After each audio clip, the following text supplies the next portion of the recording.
Your watch tells you that you slept for 8 hours, but you just woke up just as tired as you were when you went to bed, maybe even a little bit more. You've started to wonder if something is really wrong with you, whether you're broken in some way that rest cannot reach. Nothing is wrong with you, and this is not a sleep problem.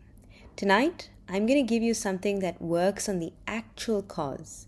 But first, 90 seconds on why this has been happening, because once you see it, you cannot unsee it, and you can finally stop blaming yourself for it. Here's the thing that almost nobody tells you about burnout. It does not look the way you think it looks. The picture in your head is like such a dramatic one. It's almost this person that cannot get out of bed, this person who can't sleep at all, who's constantly stressed and can't do anything, who visibly, obviously, has fallen apart. And this is where it's kind of different, because you're obviously not that. You just got up, you went to work, you held it all together for your kids, for your family, and you still get the sleep and you still tell yourself that you can't really be burnt out because life is okay. And this is exactly why so many people miss it. The common kind of burnout that I see in my classes every day is a quiet one. You're still functioning, you can still do your job, you still show up for other people, but even on a good day, you know deep down that the tank is empty. Everything just feels a little bit flat, and the things that used to light you up don't quite light you up anymore. Even if you're running and doing everything and rushing around, it's almost like you're moving around with no fuel left in the engine. That quiet, functional emptiness where on paper your life is fine, but inside you know you have nothing left, that is quiet burnout. And the tightness you're feeling even after that second, third cup of coffee, it's not just one bad night. It's a system that's been running on empty for a very long time, and sleep and a vacation and all these things that people ask you to do just cannot reach it. And here's what to do to kind of remove ourselves from that place. We look at our lives and we think, wow, this is good enough. And we tell ourselves that we have no right to feel this way. Other people have it harder. Other mothers who have 3 kids and a full-time job and no help have it harder. I'm the lucky one, so I can't be complaining, right? So we take the exhaustion and we turn it into a character flaw. And we pile on this sense of self-criticism on top of the depletion that our body already feels. In yoga, the very first principle, before we even begin a first posture, is ahimsa. It's one of the yamas and is called non-harming. When we think of this concept of non-harming, we think of something in the world like being vegan or non-harming to other people, but it points inward just as much. The hardness you turn on yourself for being tired is its own quiet harm, and it's part of what keeps us so switched on and unable to work with it. So before anything else tonight, we want to just lay that down. You're not lazy, you're not weak, you're just depleted, and those are 2 completely different things. I'm Sushmita, but you can call me Sushi, and I've spent over the last 10 years teaching people full-time, and the single most common sentence I hear is exactly this. I sleep, I get all the things done, but I never feel rested.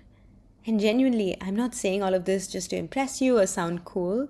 I'm telling you so the self-blame can stop, because this has a mechanism, and the mechanism also has a fix. And the fix is not another thing to add to the pile.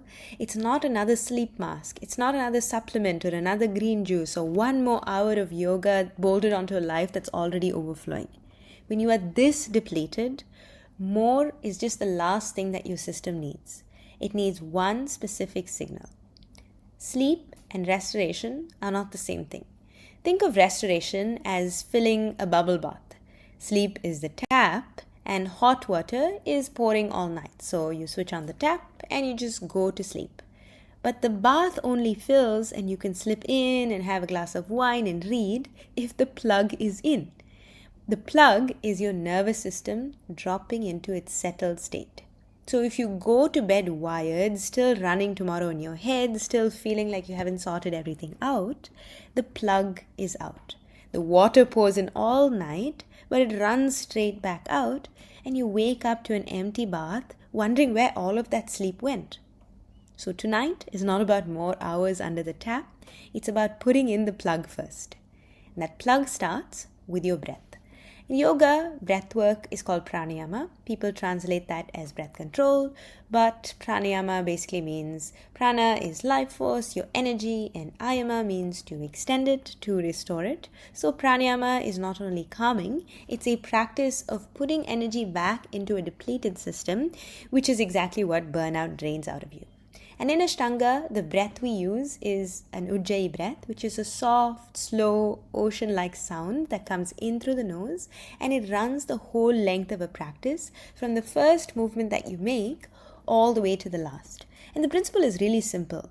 When the exhale is longer than the inhale, you raise what science calls vagal tone, the calming branch of your nervous system, and the body kind of tips out of this sense of overdrive that it's been in. The long out breath is the plug in the bath. This is where you can really truly find that sense of restoration.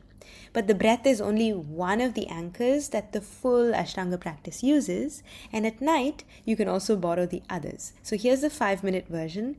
In bed, lights off, on your back, 2 minutes of these long exhales through the back of your throat, in through the nose and out through the nose. I want it to be slow and quiet.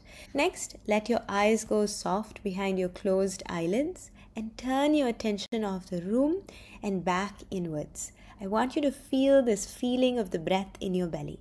This also has a name. It's called pratyahara, which is essentially withdrawing the senses. It's the 5th limb of the practice, and it's the bridge from the noise of the world to the quiet that you feel underneath it.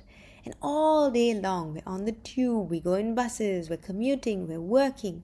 It's almost like the senses that are pointing outwards, scanning, taking everything in, get tired.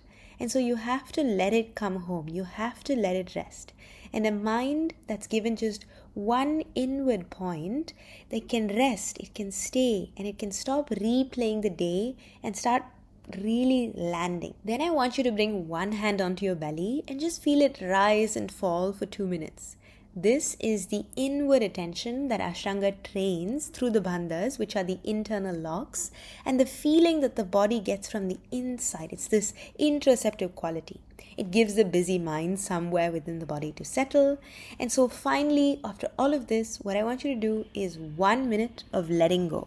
I want you to let the jaw be heavy, the shoulders just drop away from the ears, allow the hands to be soft. And here you're just telling your body, one part at a time, you can relax, the day is genuinely over. And that's it. The long breath, the senses drawn inwards, and the body felt from within. The same thing is essentially tied into the full Ashtanga practice. This is called the Trishtana, but I've shrunk it down to just 5 minutes because you can do this half asleep. It's simple on purpose because a depleted system cannot take on one more complicated thing at 11 o'clock at night. One last thing, because I know you deserve honesty more than just a tidy promise.